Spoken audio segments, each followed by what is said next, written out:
I'm really pleased to be able to do this interview and for this to be made available at your conference, because it does seem to me that the chance to let so many people know just how important I regard adult community learning as being, and how important too I see NIACE as being in promoting that cause.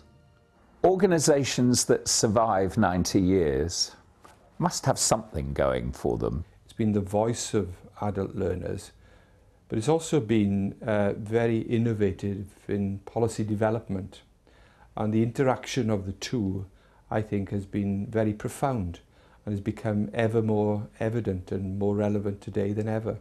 Without that advocacy role at a national level, I actually think the provision for adults could have been much worse over the years. And in fact, if you take that full period, you're looking at something which is very significant, from a period where there was virtually nothing at all, through to it being recognised that adults have a right to learn. At the end of the First World War, there was a report created for the Ministry of Reconstruction, the 1919 report, which proposed that there should be a significant development in adult education. Along the way, Albert Mansbridge had created a world association of adult education. So the Institute began as the British chapter of the World Association, British Institute of Adult Education, as an individual members body, started by the great and the good, really. Lord Haldane, who'd been the Liberal Home Secretary in the First World War, hosted the first meetings. And in its early years, its focus, very much like now really, was to begin producing a significant number of reports on adult education and broadcasting, for example. The Haddo report, which clearly had an influence on the shape of how the BBC developed its educational broadcasting activity. Its work in the 30s around film tied into the creation of the British Film Institute. W.E. Williams was appointed to be secretary to the Institute, and he organised Art for the People, a touring exhibition, and took it to 7 or 8 different towns. From that slowly emerged the Council for the Encouragement of Music and the Arts, and from there, at the end of the war, the Arts Council. Between the First and Second World War, there was a great growth of local authority adult education.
I think the Institute settled to its current concerns really around the end of the 80s, towards focusing on more indifferent adult learners and better adult learning,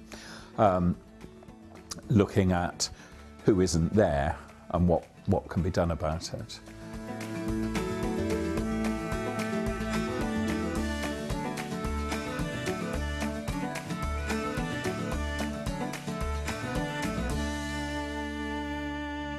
When I worked in adult education in London in the 80s, it really was wonderful to have an organisation that could help you with staff development, could help you think outside the box, and could enable you to see the context of adult learning in a different light, as being something that was valid and reasonable in itself.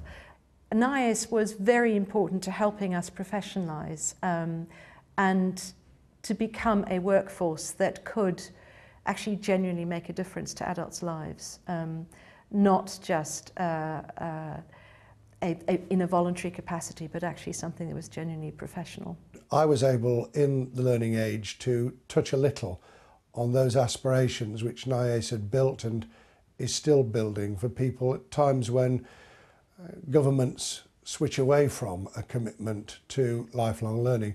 I was fortunate because I had the support of the Prime Minister in promoting education, education, education. My job was to ensure that that just wasn't about the development of early years, important as it is, about primary and secondary and post-16, but it was about linking the issue of lifelong learning with the aspiration and the commitment of families, and how to do that in a world where so often the attention, the direction, the resources go into other areas. I know that when I was an opposition shadow minister, I found NIACE's perspective invaluable in helping me to frame my views about adult community learning. I continue to find that of immense value as a minister. So NIACE plays a big role in advising government. Of course, one of the key reasons for the success of NIACE has been the quality of the governance the organisation enjoys, the range and experience of the people on the board, the energy of the people in the policy committees, the dedication of people who help the organisation in all kinds of ways. And I remember when I was a principal finance officer for the education department, in one of our periodic crises of cutbacks, looking eagerly at taking away NIACE grants, as with a number of other grants for voluntary sector. That was my first acquaintance with NIACE. What was this funny little body which was receiving a very small subsidy from the department, and why did we need it? And I was surprised by the resistance and opposition, both from within the department and outside the department, to anybody tampering with this vital part, as they saw it, of sustaining an area of education which otherwise would have very little going for it. It's a special relationship. It's a unique relationship. There is no other adult learning body in the country that is like it. There's no doubt NIACE punches hard and is known and is the preeminent institution for adult and continuing education in the UK, and is also extremely well known internationally.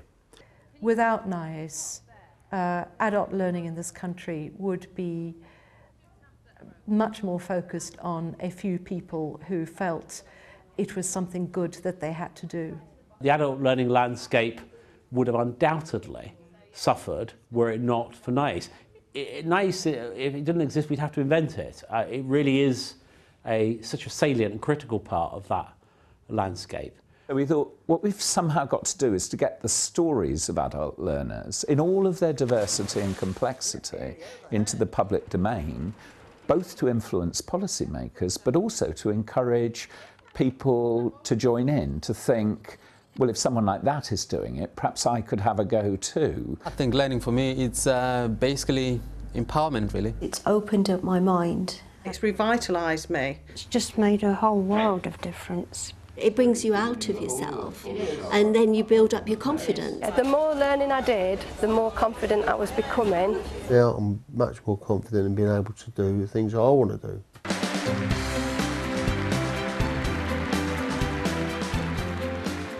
Adult Learners Week is a classic example of how the innovative way in which NIACE has succeeded in getting national attention for the cause of adult learning through European funding largely, and is now of course a model that is replicated all over the world. And during Adult Learners Week, not only government but non-governmental bodies use it as a way of promoting the cause of adult learning.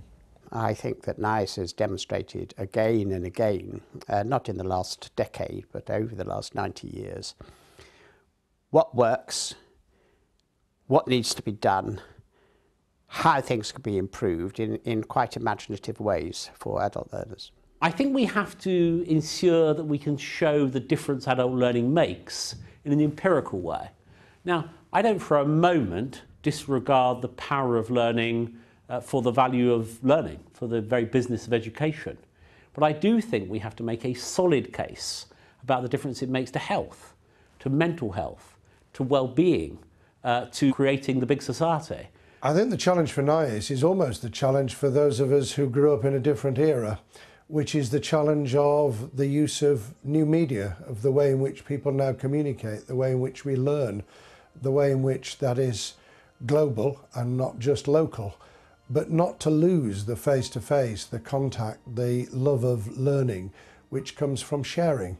And if we can combine the two and we can link those with other agencies and providers and organisations, whether it's from the WEA or whether it's from adult colleges or whether it's those who are reaching out from extended schools, we can do this together. And if we do, we'll have a better world in which to live, a better informed, a better educated and a more engaged world.